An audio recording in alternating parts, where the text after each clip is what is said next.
For 70 years, one aircraft has dominated flight training around the world.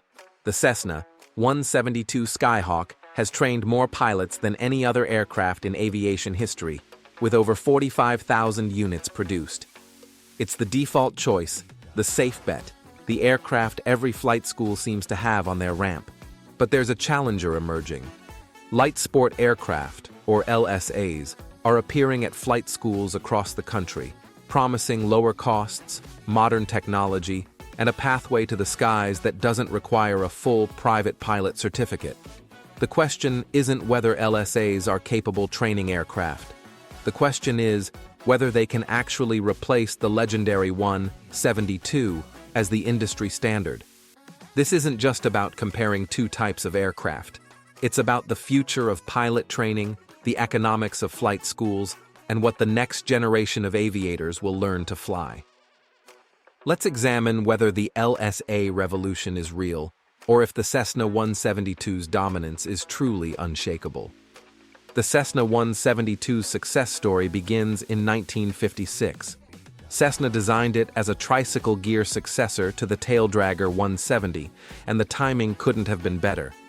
Post-war America was experiencing a general aviation boom, and the 172 offered stability, predictability, and forgiveness that made it ideal for student pilots. What makes the 172 such an effective trainer? First, it's the handling characteristics. The 172 is stable around all three axes, meaning it naturally wants to return to straight and level flight. For a student learning to manage pitch, bank, and yaw simultaneously, this stability provides a safety margin that builds confidence.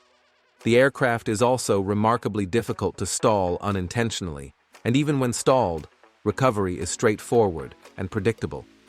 Second, the 172 systems are simple enough to teach effectively, yet complex enough to be representative of larger aircraft. Students learn about carbureted engines with the Lycoming O320 or fuel-injected systems in later models. They understand mechanical fuel systems, traditional steam gauges in older models, and glass cockpits in newer G1000 equipped aircraft. This versatility means the 172 can serve student pilots from their first lesson through instrument training and beyond.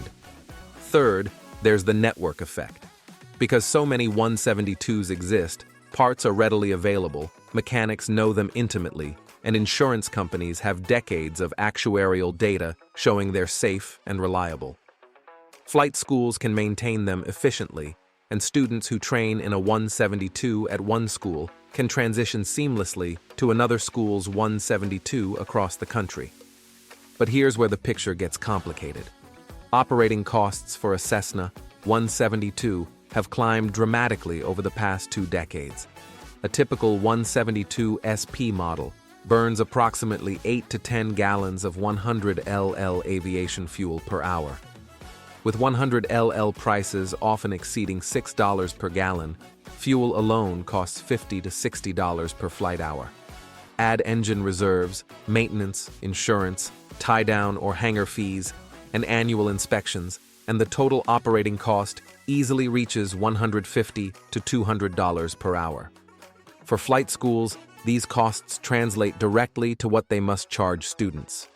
Dual instruction in a 172 commonly costs $250 to $300 per hour when including the instructor's fee. A private pilot certificate requires a minimum of 40 hours, though the national average is closer to 60 to 70 hours.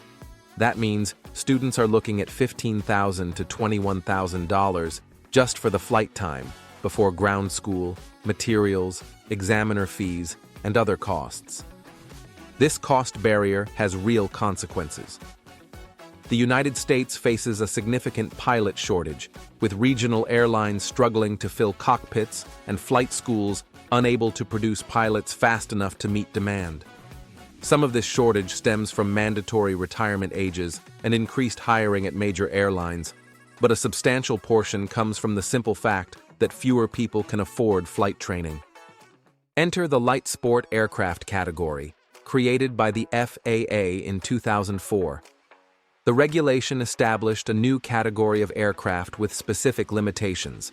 Maximum takeoff weight of 1,320 pounds, maximum speed of 120 knots, fixed landing gear, and a single engine with a fixed pitch or ground-adjustable propeller. Most relevant to training, these aircraft can be flown by pilots holding a sport pilot certificate rather than a full private pilot certificate. The sport pilot certificate requires only 20 hours of flight time minimum, compared to 40 for a private pilot certificate. Sport pilots can fly during the day under visual flight rules, carry one passenger, and operate aircraft that meet LSA specifications. There are restrictions. Sport pilots can't fly at night, can't fly in Class A airspace, and face other limitations. But for recreational flying and initial training, the Sport Pilot Certificate offers a legitimate entry point into aviation. Several LSA models have emerged as credible training aircraft. The flight design CTLS and CTLSI offer modern composite construction with excellent visibility and fuel efficiency. Tecnam's P2008 and P92 models provide more traditional aluminum construction with docile handling characteristics specifically designed for training. The American Legend Cub gives students tailwheel experience in a modern, safe package. Pipistrel's Alpha Trainer was explicitly designed as an LSA trainer with features like crash-resistant fuel tanks and a ballistic parachute system. These aircraft share several advantages over the traditional 172. First and most significant is fuel efficiency. Many LSAs burn only 4 to 5 gallons per hour, roughly half what a 172 consumes. Operating on automotive gasoline, MOGAS, rather than 100 LL, provides additional savings. When MOGAS is available for $4 per gallon versus $6 for 100 LL, an LSA might cost only $16 to $20 per hour for fuel compared to $50 to $60 for a 172. Maintenance costs also favor LSAs in most cases. The Rotax 912 series engines common in many LSAs have proven remarkably reliable, with time between overhaul intervals of 2,000 hours compared to 1,800 to 2,000 hours for Lycoming engines in the 172. More importantly, Rotax overhauls typically cost $15,000 to $20,000, while a Lycoming overhaul can easily exceed $30,000 to $40,000. The lighter weight of LSAs also means less stress on landing gear, tires, and brakes, reducing wear items. Several flight schools have done the math and made the switch, at least partially. Total operating costs for LSA trainers often run $80 to $120 per hour, compared to $150 to $200 for a 172. This allows schools to offer dual instruction for $150 to $200 per hour instead of $250 to $300, making flight training accessible to students who would otherwise be priced out entirely. But here's what the raw numbers don't capture: teaching effectiveness. Some instructors argue that LSAs are actually better training platforms than the 172 for developing stick and rudder skills. Many LSAs are lighter and more responsive to control inputs, meaning students must develop smoother, more precise techniques. The 172's stability can mask small mistakes, and LSA's liveliness reveals them immediately. Students who master an LSA often transition to heavier aircraft with excellent fundamental skills. The handling characteristics vary significantly among LSA models, however. A Tecnam P2008 flies much like a smaller, lighter 172, stable and forgiving with similar sight pictures and control harmony. A flight design CT requires more attention due to its lighter wing loading and side stick controls. An American Legend Cub demands constant rudder coordination and tailwheel management skills. Instructors must choose the right LSA for their training philosophy and student population. Technology is another area where some LSAs excel. While older Cessna 172s still operate with steam gauges and basic avionics, many modern LSAs come equipped with advanced glass cockpits, featuring Garmin G3X Touch, Dynon Skyview, or similar systems. students learn on equipment that's actually more modern than what's found in many training Skyhawks, better preparing them for the glass cockpits they'll encounter in commercial aviation. Despite these advantages, LSAs face significant limitations that prevent them from being a complete 172 replacement. The most fundamental is the weight restriction. At 1,320 pounds maximum takeoff weight, LSAs have very limited useful load. A typical LSA might have 450 to 550 pounds of useful load after empty weight. Subtract 12 to 15 gallons of fuel, that's 72 to 90 pounds, and 2 people in the aircraft, and there's barely room for a headset bag and a sectional chart. This weight limitation has real training implications. A 200-pound instructor and a 180-pound student already total 380 pounds. Add fuel, and they're approaching or exceeding useful load limits, especially in higher-weight LSA models. Some schools have had to restrict which instructors can fly with which students based purely on weight combinations. On hot days at high-altitude airports, weight becomes even more critical as density altitude affects performance. The speed limitation of 120 knots also matters for training progression. Cross-country flights take longer in an LSA, which means more flight time and cost for students completing those requirements. More significantly, the speed restriction eliminates any possibility of complex aircraft transitions or high-performance endorsements. A student trained exclusively in LSAs will eventually need to transition to traditional certified aircraft to progress beyond the sport pilot certificate limitations. Weather presents another challenge. The light wing loading that makes many LSAs responsive and fun to fly also makes them more susceptible to turbulence and wind. A 172 can handle crosswinds of 15 to 20 knots with reasonable proficiency. Many LSAs become challenging in crosswinds above 10 to 12 knots, and some manufacturers recommend even lower limits. For flight schools in windy locations, this can ground the LSA fleet while 172s continue flying. The maintenance infrastructure is improving, but still favors the 172. Any aviation maintenance technician can work on a Cessna 172. LSAs that meet the special light sport aircraft category must be maintained by specially certificated light sport repairmen or mechanics with appropriate authorizations. While this is becoming less of an issue as more mechanics gain LSA experience, flight schools in rural areas may struggle to find qualified LSA maintenance support. Insurance and financing also create obstacles. Because LSAs are newer and less data exists on their longevity and accident rates, insurance can be more expensive or harder to obtain than for 172s, particularly for flight school use with student pilots.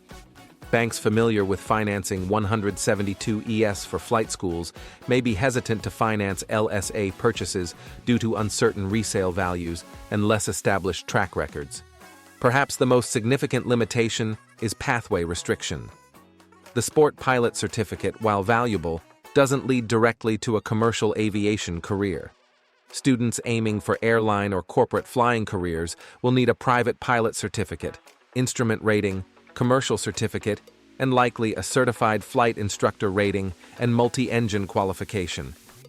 Training in an LSA for sport pilot can be a stepping stone. Those hours generally count toward a private certificate, but the transition to complex high-performance aircraft is still necessary. This creates an identity question for LSA training. Is it a cost-effective entry point that leads to traditional training, or is it a separate track for recreational pilots? Flight schools struggle with this positioning. If LSAs are marketed as a cheaper path to the same destination, students may feel misled when they realize the limitations. If marketed as a recreational-only option, the school potentially loses career track students who represent more flight hours and revenue. So can LSAs replace the Cessna 172 as the #1 trainer? The realistic answer is no, they can't completely replace the 172, but that's not the right question to ask. The better question is whether LSAs can coexist with the 172 in a diversified training environment that serves different student populations more effectively. The optimal model for many flight schools is becoming a mixed fleet approach. LSAs serve recreational students, those seeking sport pilot certificates, and initial training for students who will later transition to private pilot training. The 172 handles traditional private pilot training, instrument students, commercial training, and any situation where the LSA's limitations become problematic.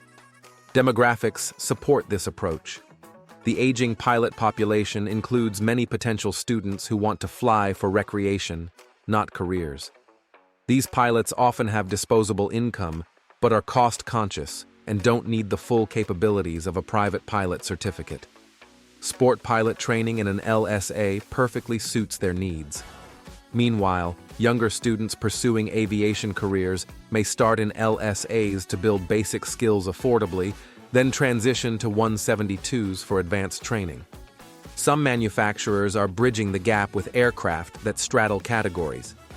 The Tecnam P2010, while not an LSA, offers 172-like capabilities with better fuel efficiency and modern design. Textron, Cessna's parent company, has explored LSA-class trainers and invested in electric aircraft development that could eventually offer the low operating costs of LSAs with different performance characteristics. Technology evolution may ultimately reshape this entire discussion.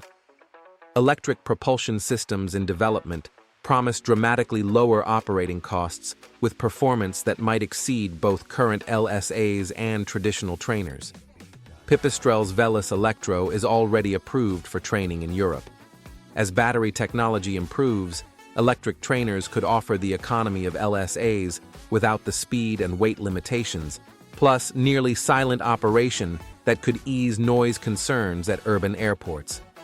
Regulatory changes could also shift the landscape. There's ongoing discussion about increasing LSA weight limits to 3,600 pounds, which would encompass many more aircraft types and eliminate some of the useful load constraints that currently limit LSA training utility. The FAA has shown willingness to evolve regulations when data supports changes, and the LSA category itself is evidence of that flexibility. The Cessna 172 earned its position as the world's premier training aircraft through 7 decades of proven performance, and that legacy isn't ending anytime soon. The infrastructure, familiarity, and capability of the 172 remain unmatched for comprehensive pilot training from zero time through advanced ratings. But LSAs represent something equally important, an answer to the cost and accessibility crisis in pilot training. They're not replacing the 172, they're expanding the training ecosystem to serve different needs more effectively. For recreational pilots, budget-conscious students, and those seeking an affordable entry into aviation, LSAs provide a legitimate, capable alternative that simply didn't exist 20 years ago. The future of flight training isn't 172s or LSAs, it's 172s and LSAs, complementing each other's strengths and compensating for each other's weaknesses. Flight schools that recognize this, that build diverse fleets serving diverse student populations, will thrive. Those waiting for a single aircraft to dominate as the 172 once did may be waiting for an era that's already passed. Aviation is changing. The monolithic approach to training is giving way to specialized tools for specialized purposes. And in that evolution, there's room in the pattern for both the legendary Skyhawk and its lighter, more efficient cousins. The question isn't which one wins. The question is how the industry adapts to use both effectively. The skies are big enough for all of them.